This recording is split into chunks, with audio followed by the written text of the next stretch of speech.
a limited war, a war which would have lasted a few weeks, like what we saw in Crimea in 2014, would have sent that message across. Now, as we approach the 50th day, and we're getting increasingly these reports of mass crimes in Bucha and at the railway station a few days ago, where does that leave Putin, just in terms of the objective that he set out to achieve and where he's placed now? Is he worse off today than he was 50 days ago?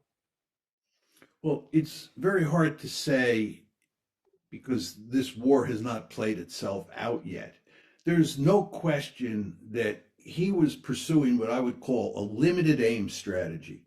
He wanted to conquer some territory in Ukraine, mainly in the east, and he was interested in either regime change or getting the existing regime to change its policy with regard to joining NATO or joining the West. There's no question that the Russian military forces have run into a buzzsaw with the Ukrainians. And this is because NATO, and especially the United States, has been supporting Ukraine all along and trying to turn Ukraine into a de facto member of NATO. That's why Ukraine has performed so well on the battlefield.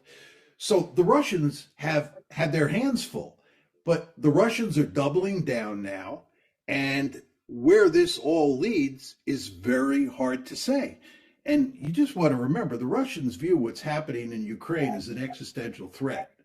And if the Russians lose in Ukraine, and at the same time the West succeeds at strangling the Russian economy, there'll be very powerful pressures brought to bear on Putin to escalate the crisis, to possibly use nuclear weapons. Now, I want to be very clear. I'm not making the argument that that is likely. I'm just saying that is a real possibility.